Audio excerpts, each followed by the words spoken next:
Benjamin Netanyahu. Benjamin Bibi Netanyahu, Arabic, BNYNYNNTNYHW.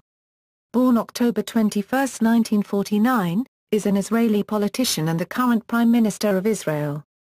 He also currently serves as a member of the Knesset, the chairman of the Likud party and Minister of Public Diplomacy and Diaspora Affairs. Born in Tel Aviv to secular Jewish parents, Netanyahu is the first Israeli prime minister born in Israel after the establishment of the state. Netanyahu joined the Israel Defense Forces during the Six-Day War in 1967, and became a team leader in the Sayeret Matkal Special Forces Unit. He took part in many missions, including Operation Inferno, 1968, Operation Gift, 1968, and Operation Isotope, 1972, during which he was shot in the shoulder. He fought on the front lines in the War of Attrition and the Yom Kippur War in 1973, taking part in Special Forces raids along the Suez Canal, and then leading a commando assault deep into Syrian territory. He achieved the rank of captain before being discharged. Netanyahu served as the Israeli ambassador to the United Nations from 1984 to 1988, member of the Likud party, and was prime minister from June 1996 to July 1999. He moved from the political arena to the private sector after being defeated in the 1999 election for prime minister by Ehud Barak. Netanyahu returned to politics in 2002 as foreign affairs minister, 2002 to 2003, and finance minister, 2003 to 2005, in Ariel Sharon's governments, but he departed the government over disagreements regarding the Gaza disengagement plan. He retook the Likud leadership in December 2005, after Sharon left to form a new party. In the 2006 election, Likud did poorly, winning 12 seats. In December 2006, Netanyahu became the official leader of the opposition in the Knesset and chairman of Likud. In 2007, he retained the Likud leadership by beating Moshe Feiglin in party elections. Following the 2009 parliamentary election, in which Likud placed second and right-wing parties won a majority, Netanyahu formed a coalition government. After the victory in the 2013 elections, he became the second person to be elected to the position of prime minister for a third term, after Israel's founder David Ben-Gurion. Netanyahu's older brother, Yonatan Netanyahu, commander of Sayeret Matkal, was killed in 1976 while commanding the ground assault element during Operation Entebbe. His younger brother, Ido Netanyahu, is a playwright. Their father, Benzion Netanyahu, was an Israeli historian. In 2005, Netanyahu was voted the 18th greatest Israeli of all time, in a poll by the Israeli news website Ynet to determine whom the general public considered the 200 greatest Israelis. In 2012, Netanyahu was listed 23rd on the Forbes magazine's list of the world's most powerful people. In 2013, he was ranked third on the list of the most influential Jews in the world by the Jerusalem Post. He had been ranked first on the list in 2012 and 2010. Biography. Early life and career. Netanyahu was born in 1949 in Tel Aviv, to Zila, née Siegel. August 28, 1912 – January 31, 2000, and Professor Benzion Netanyahu, 1910 to 2012, the middle of three children. He was initially raised and educated in Jerusalem, where he attended the Henrietta Szold Elementary School. A copy of his evaluation from his sixth-grade teacher Ruth Rubenstein revealed that Netanyahu was courteous, polite, helpful, his work was responsible and punctual, and that Netanyahu was friendly, disciplined, cheerful, brave, active and obedient. Between 1956 and 1958, and again from 1963 to 1967, his family lived in the United States in Cheltenham Township, Pennsylvania, a suburb of Philadelphia, where he attended and graduated from the Cheltenham High School and was active in a debate club. To this day, he speaks American English with a Philadelphia accent. After graduating from high school in 1967, Netanyahu returned to Israel to enlist in the IDF. He trained as a combat soldier and became a team leader in an elite special forces unit of the IDF, Sayeret Matkal. He took part in numerous cross-border assault raids during the 1969-70 War of Attrition. He was involved in many other missions, including Operation Inferno, 1968, and the rescue of the hijacked Sabena Flight 571 in May 1972, in which he was shot in the shoulder. After his army service, Netanyahu returned to the United States in late 1972 to study architecture at the Massachusetts Institute of Technology. He returned to Israel in October 1973 to serve in the Yom Kippur War for a 40-day period. While there, he fought in Special Forces raids along the Suez Canal, as well as leading a commando team deep into Syrian territory. He then returned to the United States and eventually completed an SB degree in architecture in 1975 and earned an SM degree from the MIT Sloan School of Management in 1977. Concurrently, he studied political science at Harvard University. At that time he changed his name to Benjamin Ben Netai, Netai, a reference to both Mount Netai and to the eponymous Jewish sage Netai of Arbela, was a pen name often used by his father for articles. Years later, in an interview with the media, Netanyahu clarified that he decided to do so to make it easier for Americans to pronounce his name. This fact has been used by his political rivals to accuse him indirectly of a lack of Israeli national identity and loyalty. In 1976 Netanyahu lost his older brother Yonatan Netanyahu. Yonatan was serving as the commander of Benjamin's former unit, the Sayeret Matkal, and was killed in action during the counter-terrorism hostage rescue mission operation in Entebbe, in which his unit rescued more than 100 Israeli hostages hijacked by terrorists and flown to the Entebbe airport in Uganda. At MIT, Netanyahu graduated near the top of his class, and was recruited as a management consultant for the Boston Consulting Group in Boston, Massachusetts, working at the company between 1976 and 1978. At the Boston Consulting Group, he was a colleague of Mitt Romney. Romney remembers that Netanyahu at the time was a strong personality with a distinct point of view. In 1978, Netanyahu returned to Israel. Between 1978 and 1980 he ran the Jonathan Netanyahu Anti-Terror Institute, a non-governmental organization devoted to the study of terrorism.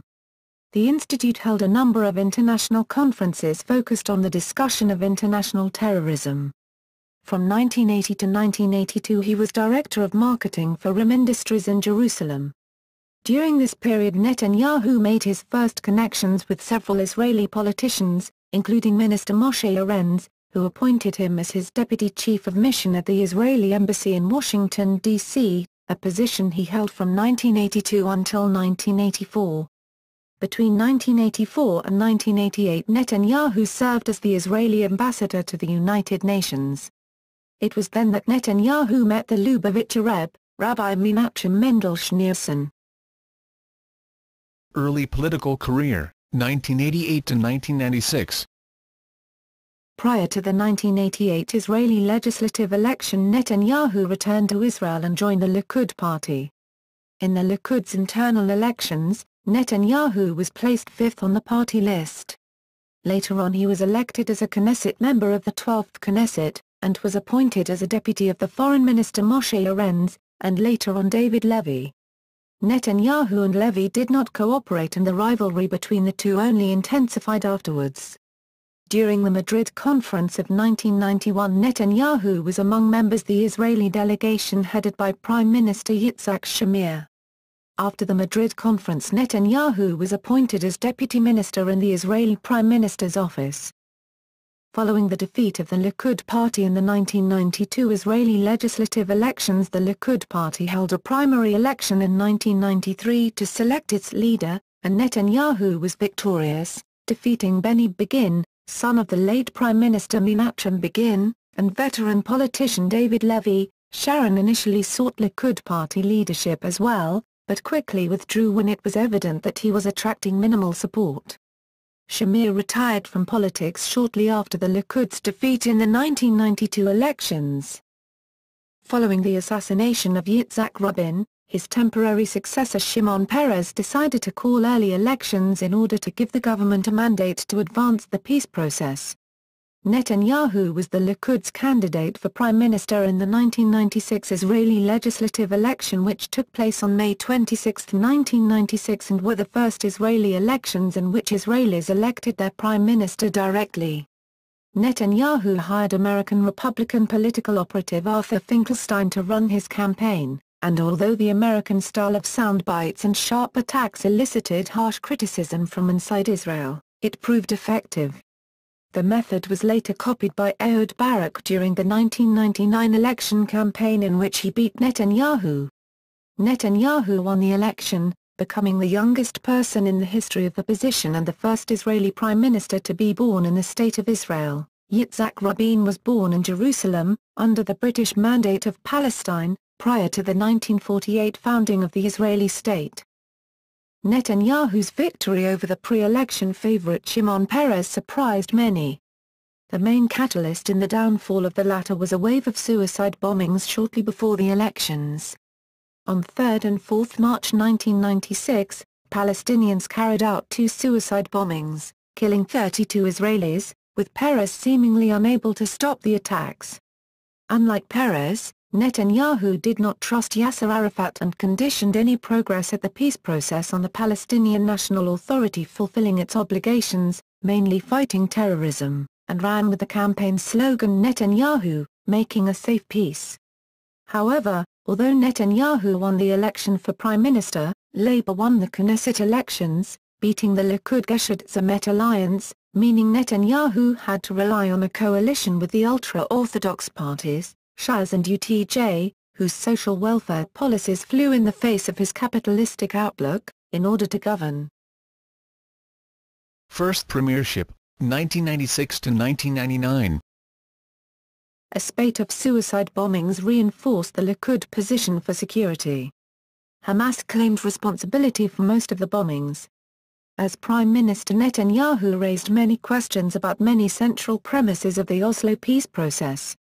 One of his main points was disagreement with the Oslo premise that the negotiations should proceed in stages, meaning that concessions should be made to Palestinians before any resolution was reached on major issues, such as the status of Jerusalem, and the amending of the Palestinian National Charter. Oslo supporters had claimed that the multi-stage approach would build goodwill among Palestinians and would propel them to seek reconciliation when these major issues were raised in later stages. Netanyahu said that these concessions only gave encouragement to extremist elements, without receiving any tangible gestures in return. He called for tangible gestures of Palestinian goodwill in return for Israeli concessions. Despite his stated differences with the Oslo Accords, Prime Minister Netanyahu continued their implementation, but his premiership saw a marked slowdown in the peace process. In 1996, Netanyahu and Jerusalem's Mayor Ehud Olmert decided to open an exit in the Arab Quarter for the Western Wall Tunnel, which prior Prime Minister Shimon Peres had instructed to be put on hold for the sake of peace. This sparked 3 days of rioting by Palestinians, resulting in both Israelis and Palestinians being killed. In January 1997, Netanyahu signed the Hebron Protocol with the Palestinian Authority, which resulted in the redeployment of Israeli forces in Hebron and the turnover of civilian authority in much of the area to the Palestinian Authority. Eventually, the lack of progress of the peace process led to new negotiations which produced the Wye River Memorandum in 1998, which detailed the steps to be taken by the Israeli government and Palestinian Authority to implement the earlier interim agreement of 1995. It was signed by Netanyahu and PLO chairman Yasser Arafat, and on November 17, 1998, Israel's 120-member parliament, the Knesset, approved the Wye River Memorandum by a vote of 75-19. As Prime Minister Netanyahu emphasized a policy of 3 no's: no withdrawal from the Golan Heights, no discussion of the case of Jerusalem, no negotiations under any preconditions. During his term, Netanyahu also began a process of economic liberalization, taking steps towards a free market economy. Under his watch, the government began selling its shares in banks and major state-run companies. Netanyahu also abolished all of Israel's strict foreign exchange controls, enabling Israelis to take an unrestricted amount of money out of the country, open foreign bank accounts, hold foreign currency, and invest freely in other countries. Throughout his term, Netanyahu was opposed by the political left wing in Israel and also lost support from the right because of his concessions to the Palestinians in Hebron and elsewhere, and due to his negotiations with Arafat generally. Netanyahu lost favor with the Israeli public after a long chain of scandals involving his marriage and corruption charges. In 1997, police recommended that Netanyahu be indicted on corruption charges for influence peddling. He was accused of appointing an attorney general who would reduce the charges, and prosecutors ruled that there was insufficient evidence to go to trial. In 1999, Netanyahu faced another scandal when the Israel police recommended that he be tried for corruption for $100,000 in free services from a government contractor. Israel's attorney general did not prosecute, citing difficulties with evidence. After being defeated by Ehud Barak in the 1999 election for Prime Minister, Netanyahu temporarily retired from politics. He subsequently served as a senior consultant with Israeli communications equipment developer BATM for 2 years. Political downturn and recovery, 2000 to 2003. With the fall of the Barak government in late 2000, Netanyahu expressed his desire to return to politics. By law, Barak's resignation was supposed to lead to elections for the prime minister position only. Netanyahu insisted that general elections should be held, claiming that otherwise it would be impossible to have a stable government. Netanyahu decided eventually not to run for the prime minister position, a move which facilitated the surprising rise to power of Ariel Sharon, who at the time was considered less popular than Netanyahu. In 2002, after the Israeli Labour Party left the coalition and vacated the position of foreign minister, Prime Minister Ariel Sharon appointed Netanyahu as foreign minister. Netanyahu challenged Sharon for the leadership of the Likud party, but failed to oust Sharon.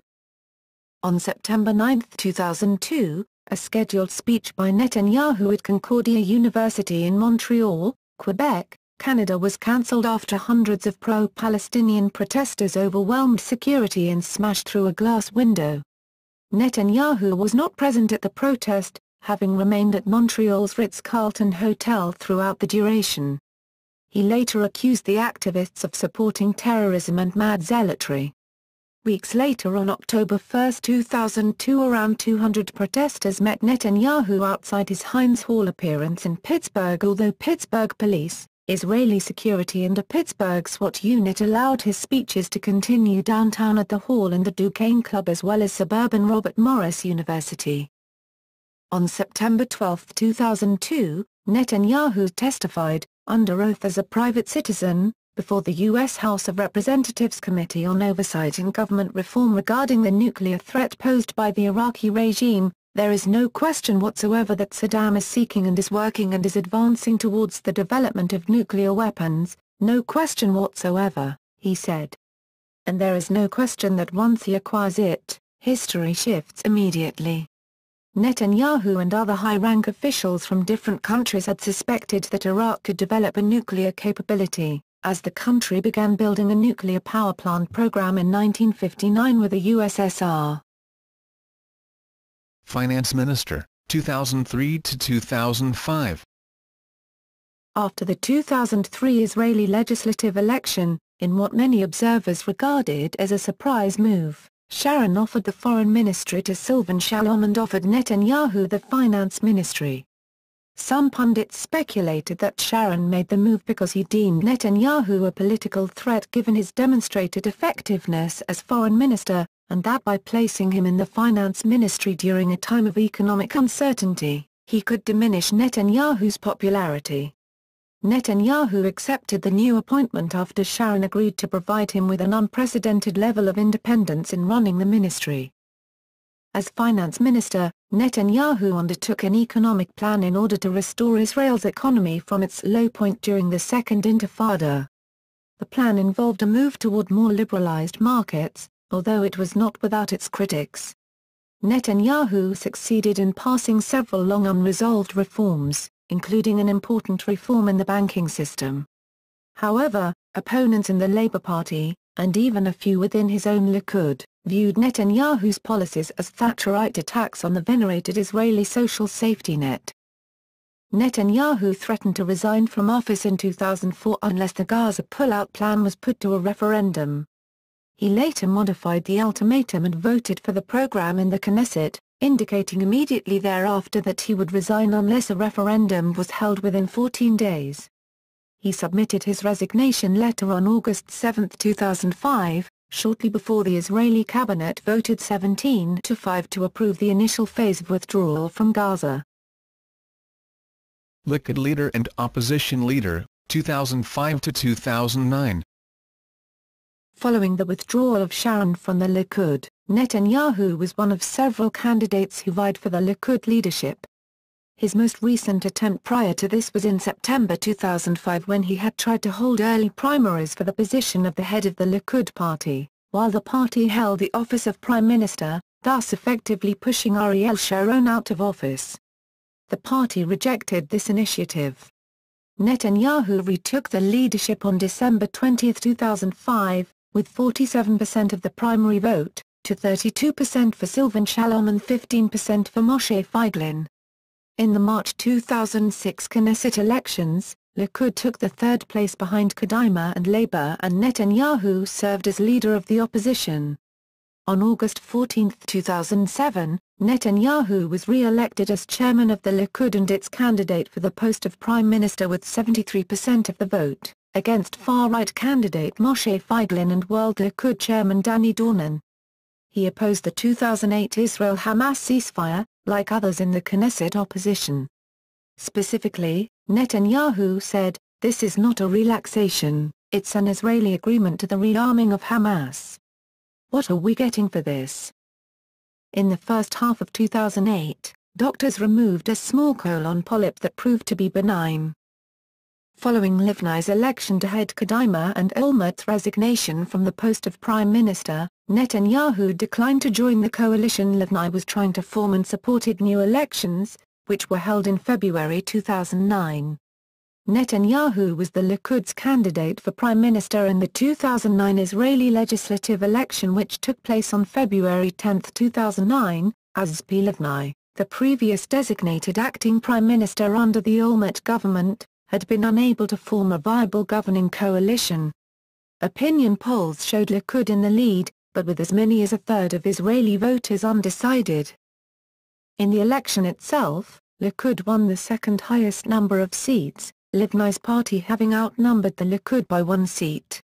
A possible explanation for Likud's relatively poor showing is that some Likud supporters defected to Avigdor Lieberman's Israel Beiteinu party. Netanyahu, however, claimed victory on the basis that right-wing parties won the majority of the vote, and on February 20, 2009, Netanyahu was designated by Israeli President Shimon Peretz to succeed Ehud Olmert as prime minister, and began his negotiations to form a coalition government. Despite right-wing parties winning a majority of 65 seats in the Knesset, Netanyahu preferred a broader centrist coalition and turned to his Kadima rivals, chaired by Zvi Livni, to join his government. This time it was Livni's turn to decline to join, with a difference of opinion on how to pursue the peace process being the stumbling block. Netanyahu did manage to entice a smaller rival, the Labour Party, chaired by Ehud Barak, to join his government, giving him a certain amount of centrist tone.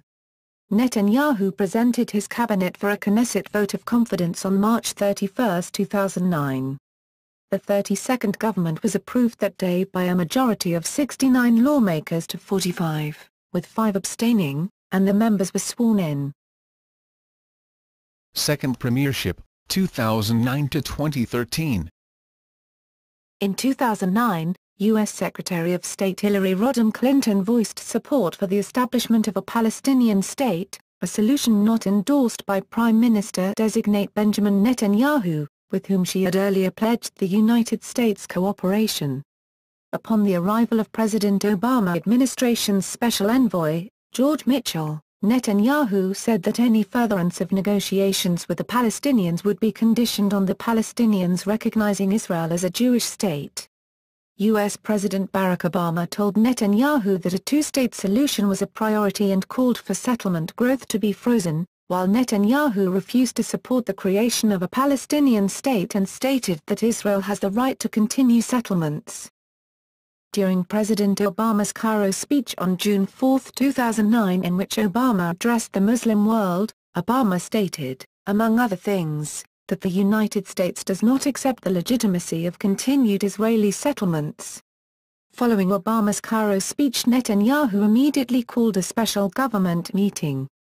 On June 14, 10 days after Obama's Cairo speech, Netanyahu gave a speech at Bar-Ilan University in which he endorsed a demilitarized Palestinian state, though said that Jerusalem must remain the unified capital of Israel. Netanyahu stated that he would accept a Palestinian state if Jerusalem were to remain the united capital of Israel, the Palestinians would have no army, and the Palestinians would give up their demand for a right of return. He also argued the right for a natural growth in the existing Jewish settlements in the West Bank while their permanent status is up to further negotiation. Senior Palestinian official, Sabah Rekit, said that the speech had closed the door to permanent status negotiations due to Netanyahu's declarations on Jerusalem, refugees and settlements. 3 months after starting his term, Netanyahu remarked that his cabinet already had achieved several notable successes, such as the establishment of a working national unity government, and a broad consensus for a two-state solution. A July 2009 survey by Peretz found that most Israelis support the Netanyahu government, giving him a personal approval rating of about 49%. Netanyahu has lifted checkpoints in the West Bank in order to allow freedom of movement and a flow of imports, a step that resulted in an economic boost in the West Bank. In 2009, Netanyahu welcomed the Arab Peace Initiative, also known as the Saudi Peace Initiative, and also lauded a call by Bahrain's Crown Prince Salman bin Hamad bin Isa Al Khalifa to normalize relations with Israel. In August 2009, Abbas declared that he would be willing to meet with Prime Minister Netanyahu at the UN General Assembly, where Netanyahu had accepted President Obama's invitation for a triple summit, although he said it would not necessarily lead to negotiations. Netanyahu was reported to be in a pivotal moment over these understandings, that were reported to include a compromise over permission on continuing the already approved construction in the West Bank in exchange for freezing all settlements thereafter, as well as continuing building in East Jerusalem, and at the same time stopping the demolition of houses of Arab inhabitants there. On September 4, 2009, it was reported that Netanyahu was to agree to settlers' political demands to approve more settlement constructions before a temporary settlement freeze agreement took place. White House spokesman Robert Gibbs expressed regret over the move. However, one U.S. official said the move will not derail train. On September 7, 2009, Netanyahu left his office without reporting where he was headed. The Prime Minister's military secretary, Major General Mukhalfi, later reported Netanyahu had visited a security facility in Israel. Several different news agencies reported several different stories about where he was. On September 9, 2009, Yedioth Ahronoth reported that the Israeli leader had made a secret flight to Moscow to try to persuade Russian officials not to sell S-300 anti-aircraft missile systems to Iran. Headlines branded Netanyahu a liar, and dubbed the affair a fiasco. It was later reported that the PM's military secretary will be dismissed due to the affair. The Sunday Times reported that the trip was made to share the names of Russian scientists that Israel believes are abetting the alleged Iranian nuclear weapons program. On September 24, 2009, in an address to the United Nations General Assembly in New York, Netanyahu said Iran poses a threat to the peace of the world and that it is incumbent on the world body to prevent the Islamic Republic from obtaining nuclear weapons. Waving the blueprints for Auschwitz and invoking the memory of his own family members murdered by the Nazis, Netanyahu delivered a passionate and public riposte to Iranian President Mahmoud Ahmadinejad's questioning of the Holocaust, asking, "Have you no shame?" In response to pressure from the Obama administration urging the sides to resume peace talks, on November 25, 2009 Netanyahu announced a partial 10-month settlement construction freeze plan. The announced partial freeze had no significant effect on actual settlement construction, according to an analysis by the major Israeli daily Haaretz. U.S. Special Envoy George Mitchell said, while the United States shares Arab concerns about the limitations of Israel's gesture, it is more than any Israeli government has ever done. In his announcement, Netanyahu called the move a painful step that will encourage the peace process, and urged the Palestinians to respond. The Palestinians rejected the call, stating the gesture was insignificant and that thousands of recently approved settlement buildings in the West Bank would continue to be built and there would be no freeze of settlement activity in East Jerusalem. In March 2010, Israel's government approved construction of an additional 1,600 apartments in a large Jewish housing development in northern East Jerusalem called Ramat Shlomo, despite the position of the current U.S. government that acts such as this thwart the peace talks between Israel and the Palestinians.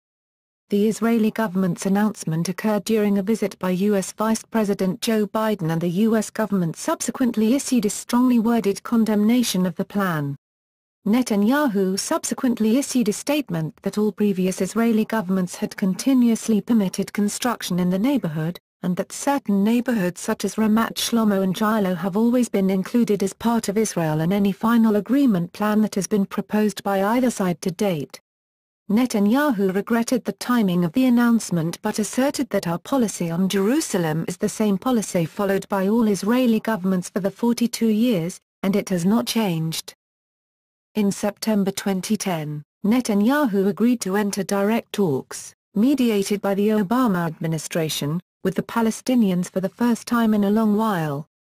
The ultimate aim of these direct talks is to forge the framework of an official final status settlement of the Israeli-Palestinian conflict by forming a two-state solution for the Jewish people and the Palestinian people.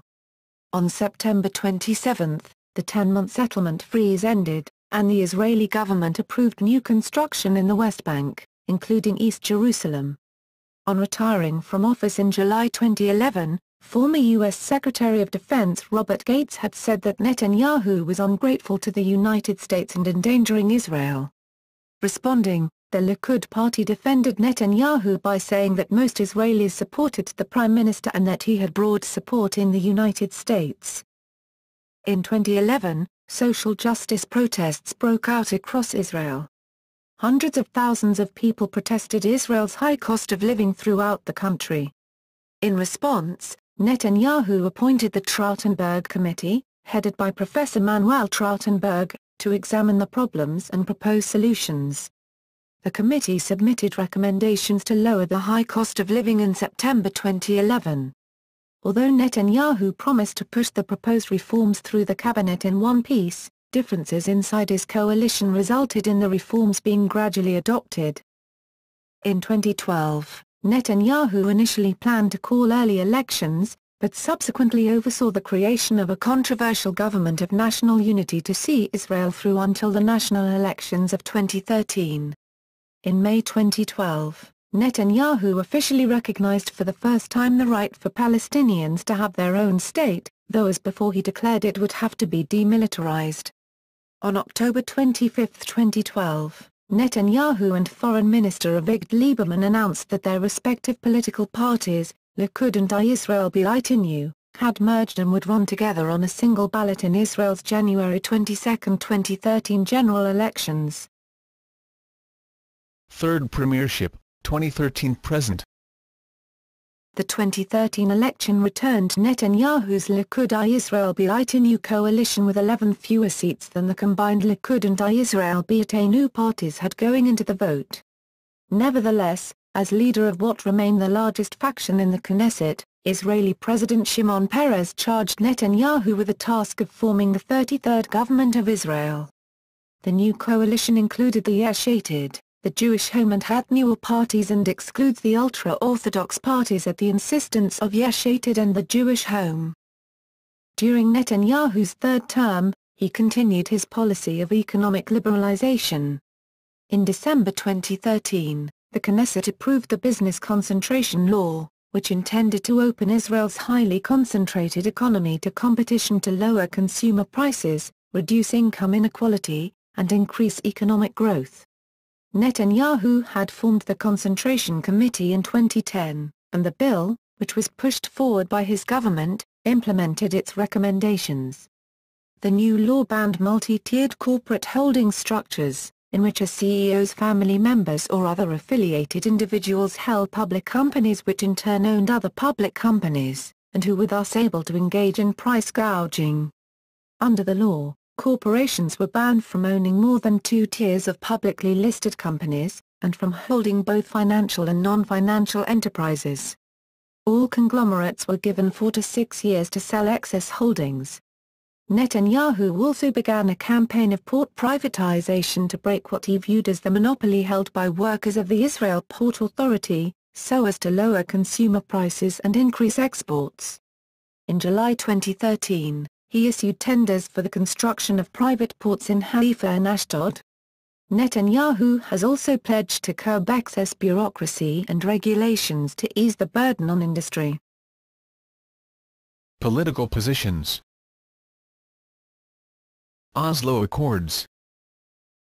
Netanyahu opposed the Oslo Accords from their inception. During his term as Prime Minister in the late 1990s, Netanyahu consistently reneged on commitments made by previous Israeli governments as part of the Oslo peace process, leading American peace envoy Dennis Ross to note that, neither President Clinton nor Secretary Albright believed that Bibi had any real interest in pursuing peace. In a 2001 video, Netanyahu, reportedly unaware he was being recorded, said, "They asked me before the election if I'd honor, I said I would, but I'm going to interpret the accords in such a way that would allow me to put an end to this galloping forward to the 67 borders." How did we do it? Nobody said what defined military zones were. Defined military zones are security zones. As far as I'm concerned, the entire Jordan Valley is a defined military zone. Go argue. However, this is clearly consistent with Yitzhak Rabin's October 1995 statement at the Knesset on the ratification of the interim Oslo Agreement, b. The security border of the State of Israel will be located in the Jordan Valley, in the broadest meaning of that term. Prior to second term as Prime Minister, Netanyahu had previously called US-backed peace talks a waste of time, while at the same time refusing to commit to the same two-state solution as had other Israeli leaders, until a speech in June 2009. He repeatedly made public statements which advocated an economic peace approach, meaning an approach based on economic cooperation and joint effort rather than continuous contention over political and diplomatic issues. This is in line with many significant ideas from the Peace Valley Plan. He raised these ideas during discussions with former U.S. Secretary of State Condoleezza Rice. Netanyahu continued to advocate these ideas as the Israeli elections approached.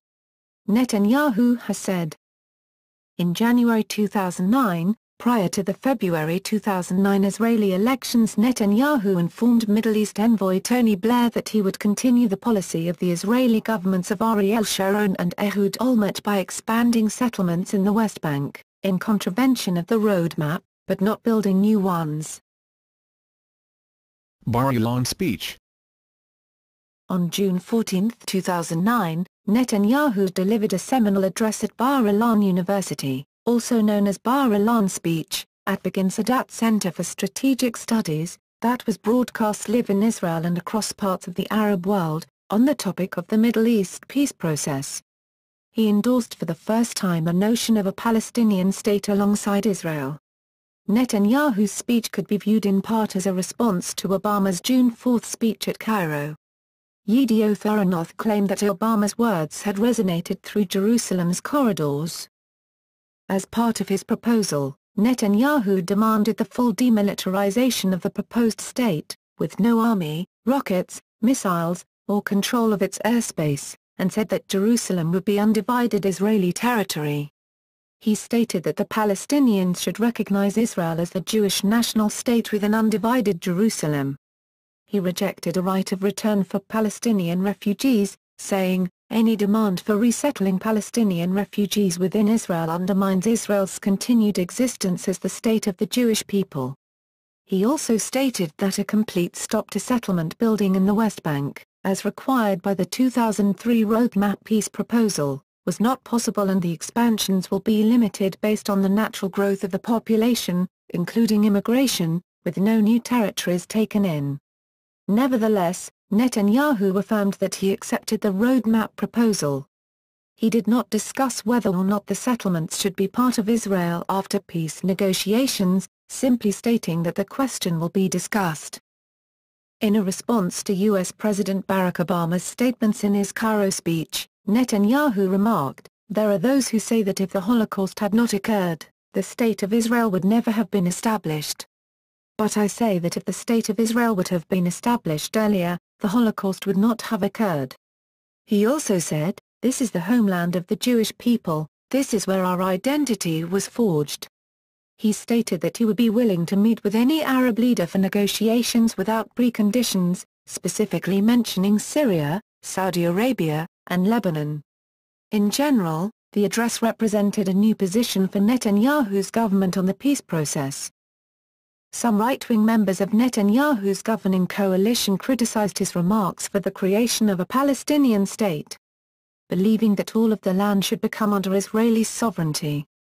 Likud MK Danny Dornan said that Netanyahu went against the Likud platform, while MK Yuri Orbach of Habayit Yehudai said that it had dangerous implications.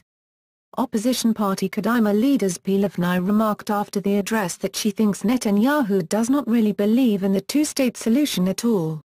She thought that he only said what he did as a feigned response to international pressure. Peace Now blasted the speech, highlighting the fact that, in the group's opinion, it did not address the Palestinians as equal partners in the peace process. The Secretary-General of Peace Now, Yoav Oppenheimer, said, "It's a rerun of Netanyahu from his first term." On August 9, 2009, speaking at the opening of government meeting, Netanyahu repeated his claims from the Palestinians, "We want an agreement with two factors, the first of which is the recognition of Israel as the national state of the Jewish people and, the second of which is, a security settlement." Arab reaction. Netanyahu's Bar Ilan speech provoked mixed reaction from the international community. The Palestinian National Authority rejected the conditions on a Palestinian state given by Netanyahu. Senior official Saeb Erekat said, Netanyahu's speech closed the door to permanent status negotiations. Hamas spokesman Fawzi Bahoum said it reflected a racist and extremist ideology, and called on Arab nations to form stronger opposition. Palestinian Islamic Jihad labeled it misleading, and, like Hamas, demanded stronger opposition to Israel from Arab nations. According to the Jerusalem Post, some leaders advocated a third intifada in response to the speech. The Arab League dismissed the address, declaring in a statement that Arabs would not make concessions regarding issues of Jerusalem and refugees, and that we know his history and style of evasion, adding that the Arab League would not recognize Israel as a Jewish state. Referring to Netanyahu's demand that Palestinians recognize Israel as the state of the Jewish people, Egypt's President Hosni Mubarak remarked, "You won't find anyone to answer that call in Egypt, or in any other place." Issuing a less blunt response, the Egyptian Foreign Ministry said that the speech was not complete, and that it hoped for another, different Israeli proposal which is built on the commitment to the two-state solution. Syrian state media condemned the speech and wrote that Netanyahu has confirmed that he rejects the Arab Peace Initiative for peace along with all the initiatives and resolutions of the Security Council to relative peace. Lebanese President Michel Suleiman called for unity among Arab leaders, saying that Arab leaders should be more united and preserve the spirit of resistance to face the Israeli stance regarding the peace process and the Palestinian refugee issue. He called on the international community to exert more pressure on the Israeli government to accept the Arab Peace Initiative, as he said Israel still has a wall of military confrontation which can be proved in its offensives on Lebanon and the Gaza Strip. Jordanian Minister of State for Media Affairs and Communications, and government spokesperson Nabil Sharif issued a statement saying the ideas presented by Netanyahu do not live up to what was agreed on by the international community as a starting point for achieving a just and comprehensive peace in the region. Iranian President Mahmoud Ahmadinejad referred to the speech as bad news. European reaction. The Czech Republic, which held the presidency of the European Union, praised Netanyahu's address. "In my view, this is a step in the right direction. The acceptance of a Palestinian state was present there," said Czech Foreign Minister Jan Kohout, whose country held the EU's 6-month presidency at the time of the speech. President Barack Obama's press secretary, Robert Gibbs, said that the speech was an important step forward. President Obama stated that this solution can and must ensure both Israel's security and the Palestinians' legitimate aspirations for a viable state. Swedish Foreign Minister Carl Bildt stated that the fact that he uttered the word state is a small step forward. He added that whether what he mentioned can be defined as a state is a subject of some debate. France praised the speech but called on Israel to cease building settlements in the West Bank. French Foreign Minister Bernard Kouchner stated that "I can only welcome the prospect of a Palestinian state outlined by the Israeli Prime Minister." The Foreign Ministry of Russia called the speech a sign of readiness for dialogue, but said that it does not open up the road to resolving the Israeli-Palestinian problem. The conditions on the Palestinians would be unacceptable. Stalled peace talks. In 2013, Netanyahu denied reports that his government would agree to peace talks on the basis of the Green Line. In 2014 he said that Jewish settlers must be allowed the option of staying in their settlements under Palestinian rule. Unilateral withdrawals. On August 9, 2009, speaking at the opening of his weekly cabinet meeting, Netanyahu promised not to repeat the mistake of the Gaza unilateral pullout, saying, "We will not repeat this mistake. We will not create new evacuees," and adding that the unilateral evacuation brought neither peace nor security. On the contrary, and that we want an agreement with two factors, the first of which is the recognition of Israel as the national state of the Jewish people and a security settlement. In the case of Gaza, both of these factors were lacking. He also said, "Should we achieve a turn toward peace with the more moderate partners, we will insist on the recognition of the State of Israel and the demilitarization of the future Palestinian state." Iran. On February 20, 2009, after being asked to be the Prime Minister of Israel, Netanyahu described Iran as the greatest threat that Israel has ever faced. "Iran is seeking to obtain a nuclear weapon and constitutes the gravest threat to our existence since the War of Independence." Speaking before the UN General Assembly in New York on September 24, 2009, Netanyahu expressed a different opinion than Iranian President Mahmoud Ahmadinejad's speech at the forum, saying those who believe Tehran is a threat only to Israel are wrong. "The Iranian regime," he said, "is motivated by fanaticism. They want to see us go back to medieval times. The struggle against Iran pits civilization against barbarism. This Iranian regime is fueled by extreme fundamentalism." By focusing solely on Iran, columnist Yossi Melman speculated that Netanyahu's foreign policy took the Palestinian issue off the world agenda. After 4 days of shelling from the Iranian-funded Palestinian Islamic Jihad, Melman asked, "Is it worth initiating a crisis with Iran? Will the Israeli public be able to cope with Iran's response?" Netanyahu is reported to have formed a close, confidential relationship with Defense Minister Ehud Barak as the two men consider possible Israeli military action against Iran's nuclear facilities. The pair were accused of acting on messianic impulses by Yuval Diskin, former head of the Shin Bet, who added that their warmongering rhetoric appealed to the idiots within the Israeli public. Diskin's remarks were supported by former Mossad chief Ehud Dagan, who himself had previously said that an attack on Iran was the stupidest thing I have ever heard.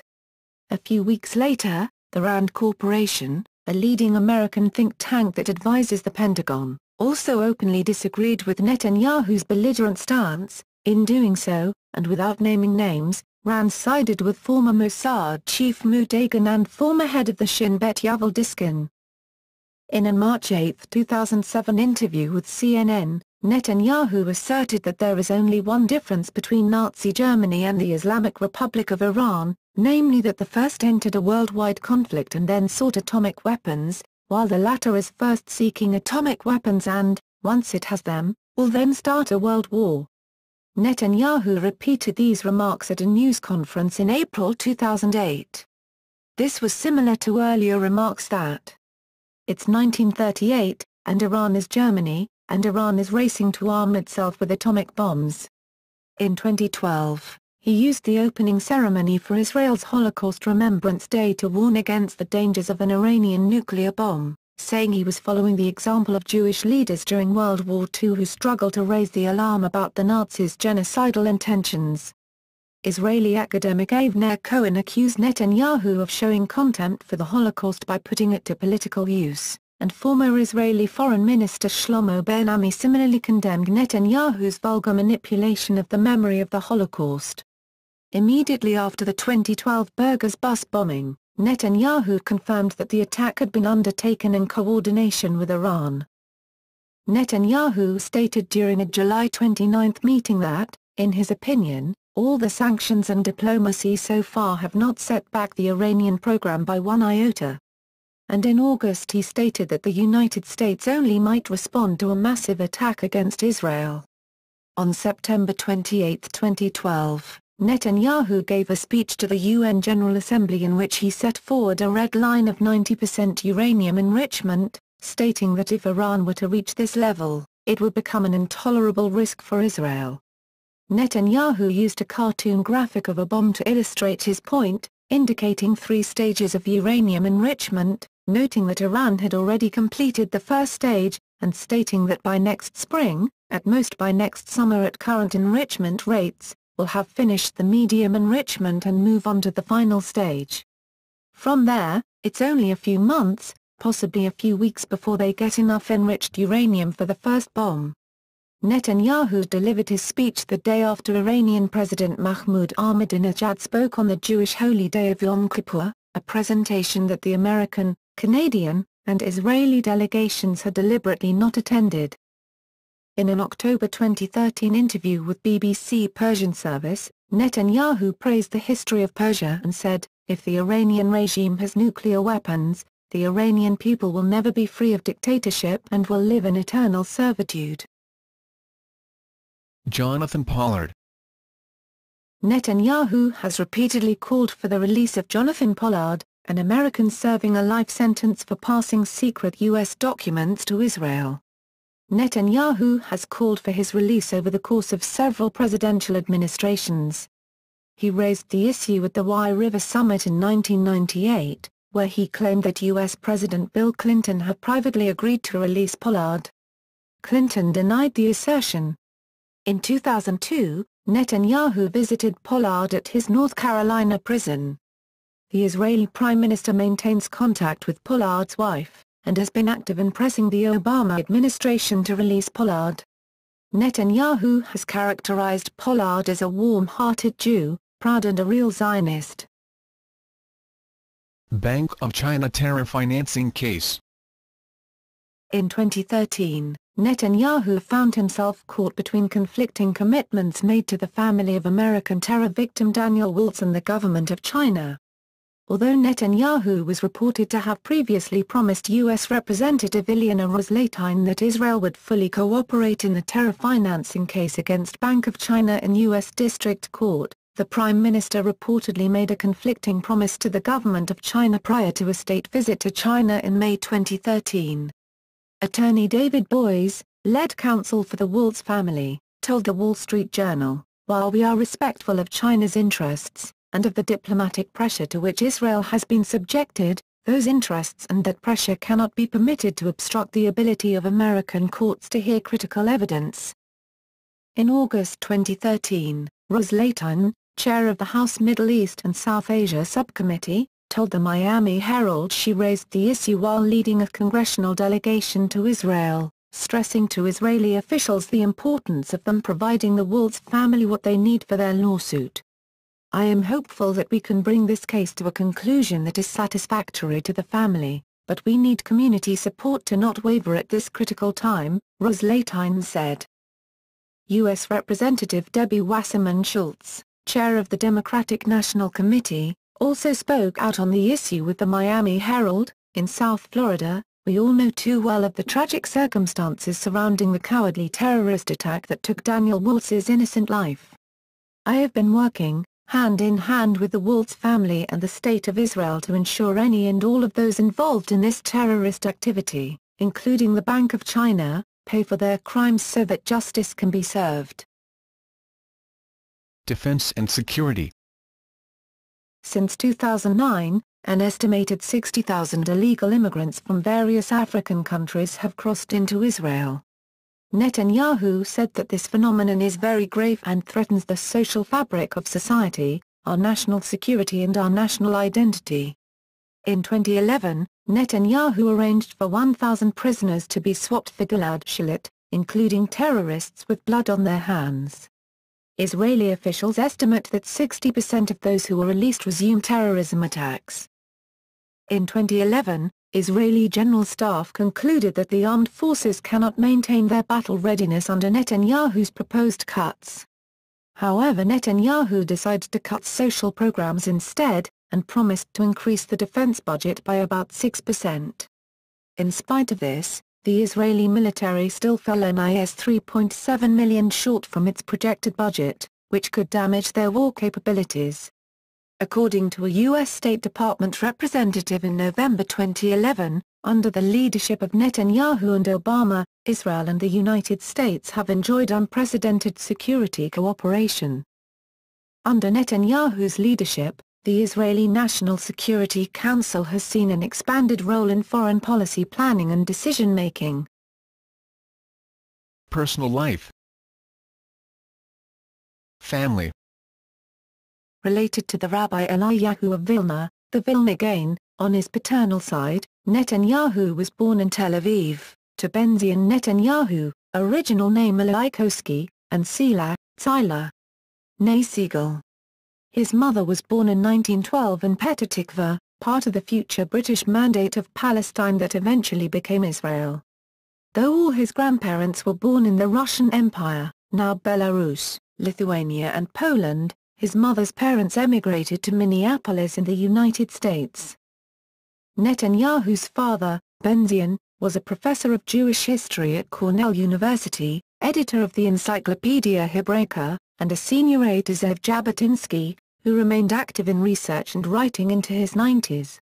Regarding the Palestinian people, he stated that they won't be able to face the war with us, which will include withholding food from Arab cities, preventing education, terminating electrical power and more. They won't be able to exist, and they will run away from here. But it all depends on the war, and whether we will win the battles with them. Netanyahu has dismissed those who note similarities between his relentlessly hawkish views and those of his late father as psychobabble. For example, David Remnick has written, "To understand Bibi, you have to understand the father." Netanyahu's paternal grandfather was Rabbi Nachman Eliyahu, a leading religious Zionist rabbi and JNF fundraiser. Netanyahu's older brother, Yonatan, was killed in Uganda during Operation Entebbe in 1976. His younger brother, Ido, is a radiologist and writer. All three brothers served in the Sayeret Matkal Reconnaissance Unit of the Israel Defense Forces. Netanyahu's first marriage was to Miriam Weizmann, who he met in Israel. Weizmann lived near Yonatan Netanyahu's Jerusalem apartment, where Netanyahu was based during his military service. By the time Netanyahu's service was finished, Weizmann had completed her own military service and a degree in chemistry from the Hebrew University of Jerusalem.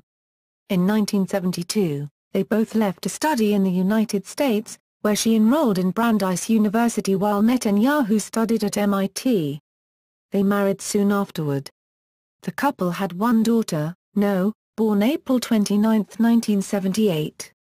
In 1978, while Weizmann was pregnant, Netanyahu met a British woman named Fleur Katz at the university library, and began an affair. His marriage ended in divorce soon afterward, when his wife Miriam discovered the affair. In 1981, Netanyahu married Katz, and she converted to Judaism, but the couple divorced in 1984. In 1991 Netanyahu married his third wife, Sarah Ben-Artzi, a psychology major working as a flight attendant, whom he met while traveling on an El Al flight from New York to Israel. The couple has two sons, Yair, a corporal in the IDF spokesperson's unit, and Avner, a National Bible champion and winner of the prestigious National Bible Quiz for Youth in Kiryat Shmona. In 1993, Netanyahu confessed on live television to having had an affair with Ruth Bar, his public relations advisor, claiming that a political rival had planted a secret video camera that had recorded him in a sexually compromising position with Bar, and that he had been threatened with a release of the tape to the press unless he quit the Likud leadership race. The crisis eventually subsided, with Benjamin and Sarah repairing their marriage, and Netanyahu was elected. However, in 1996, reports emerged of his close 20-year friendship with Catherine Price Mondadri, a married Italian-American woman. Sarah Netanyahu has been the defendant of numerous lawsuits filed by former housekeepers, alleging abuse and underpayment. Netanyahu became a grandfather on October 1, 2009, when his daughter No Netanyahu Roth, married to Daniel Roth, gave birth to a boy, Shmuel. In 2011, No and her husband Daniel had a second son named David. Relations with foreign leaders. Former French President Nicolas Sarkozy and Netanyahu originally became acquainted when Sarkozy was the mayor of Neuilly-sur-Seine, after an introduction by a mutual friend. The two used to dine together in Paris and Israel.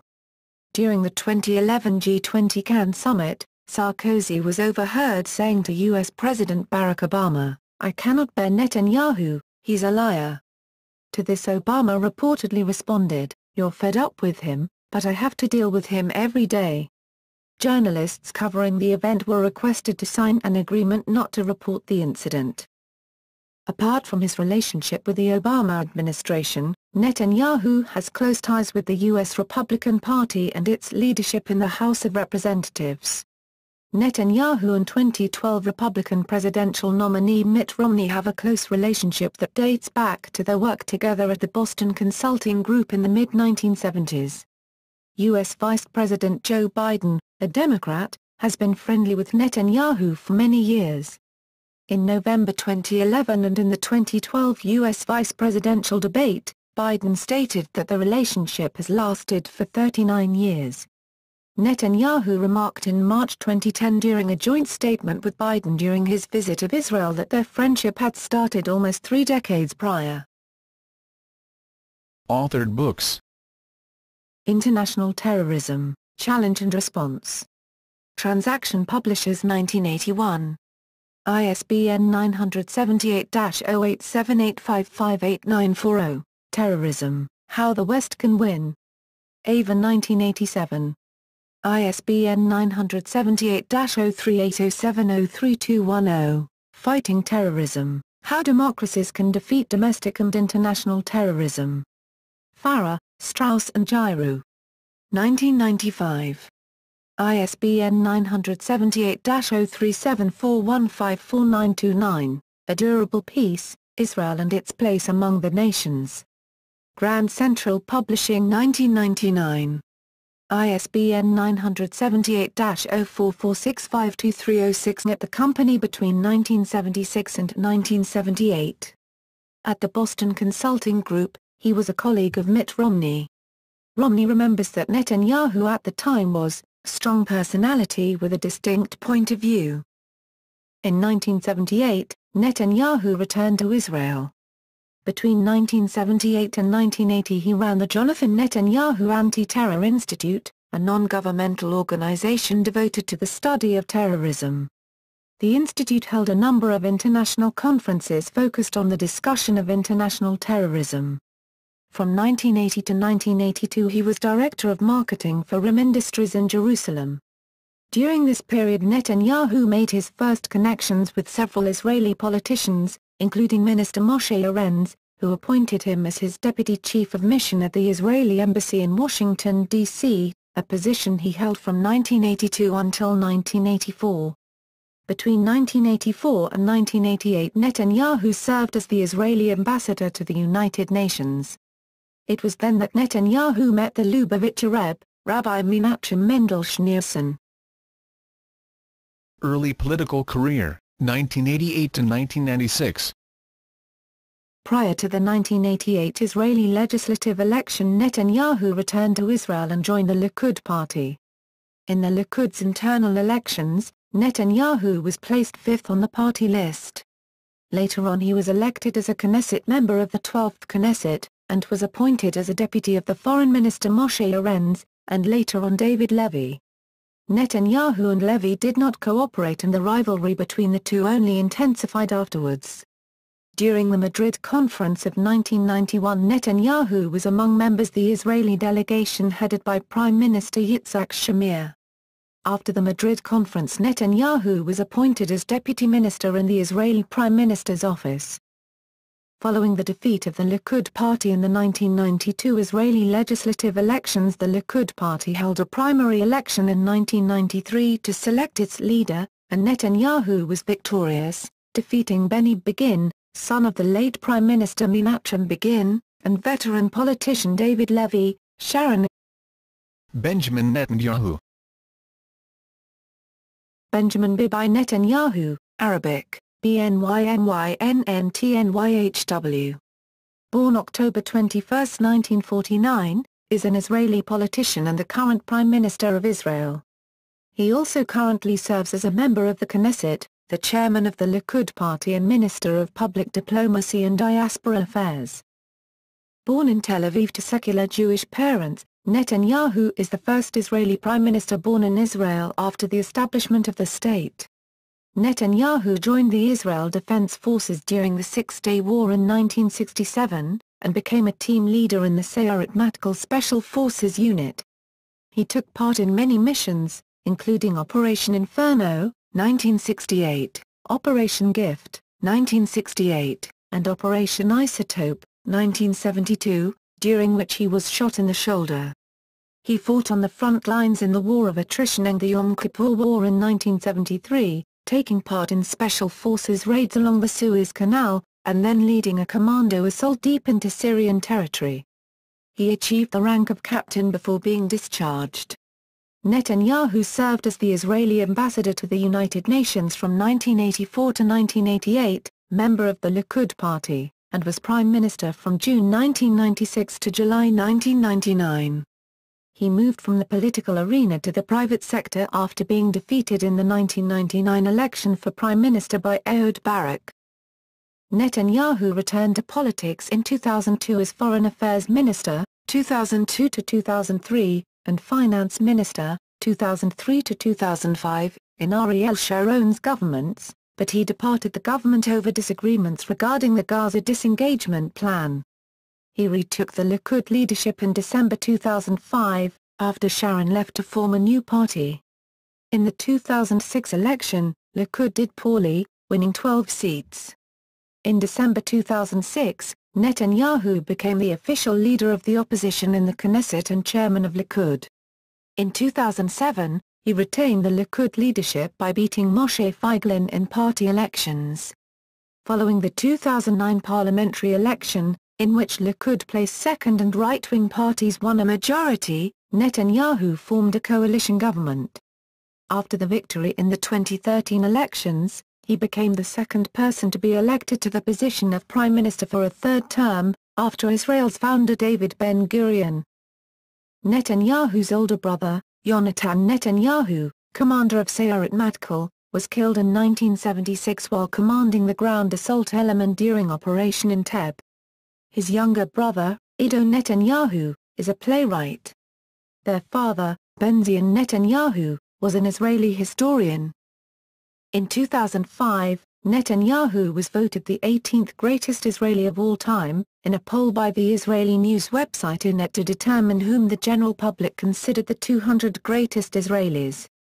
In 2012, Netanyahu was listed 23rd on the Forbes magazine's list of the world's most powerful people. In 2013, he was ranked third on the list of the most influential Jews in the world by the Jerusalem Post. He had been ranked first on the list in 2012 and 2010. Biography. Early life and career. Netanyahu was born in 1949 in Tel Aviv, to Zila, née Siegel. August 28, 1912 – January 31, 2000, and Professor Benjamin Netanyahu, 1910–2012, the middle of three children.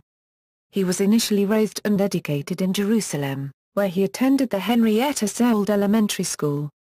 A copy of his evaluation from his sixth-grade teacher Ruth Rubenstein revealed that Netanyahu was courteous, polite, helpful, his work was responsible and punctual, and that Netanyahu was friendly, disciplined, cheerful, brave, active and obedient. Between 1956 and 1958, and again from 1963 to 1967, his family lived in the United States in Cheltenham Township, Pennsylvania, a suburb of Philadelphia, where he attended and graduated from the Cheltenham High School and was active in a debate club. To this day, he speaks American English with a Philadelphia accent. After graduating from high school in 1967, Netanyahu returned to Israel to enlist in the IDF. He trained as a combat soldier and became a team leader in an elite special forces unit of the IDF, Sayeret Matkal. He took part in numerous cross-border assault raids during the 1969-70 War of Attrition. He was involved in many other missions, including Operation Inferno, 1968, and the rescue of the hijacked Sabena Flight 571 in May 1972, in which he was shot in the shoulder. After his army service, Netanyahu returned to the United States in late 1972 to study architecture at the Massachusetts Institute of Technology. He returned to Israel in October 1973 to serve in the Yom Kippur War for a 40-day period. While there, he fought in Special Forces raids along the Suez Canal, as well as leading a commando team deep into Syrian territory.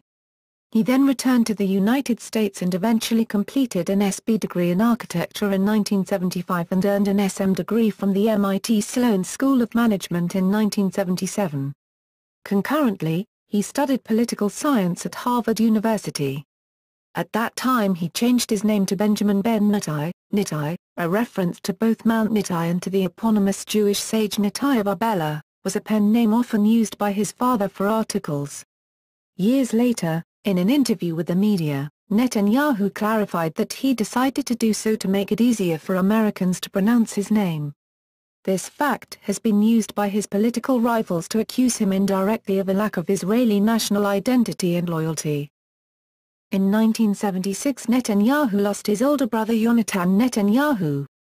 Yonatan was serving as the commander of Benjamin's former unit, the Sayeret Matkal, and was killed in action during the counter-terrorism hostage rescue mission operation in Entebbe, in which his unit rescued more than 100 Israeli hostages hijacked by terrorists and flown to the Entebbe airport in Uganda. At MIT, Netanyahu graduated near the top of his class, and was recruited as a management consultant for the Boston Consulting Group in Boston, Massachusetts, working initially sought Likud party leadership as well, but quickly withdrew when it was evident that he was attracting minimal support. Shamir retired from politics shortly after the Likud's defeat in the 1992 elections.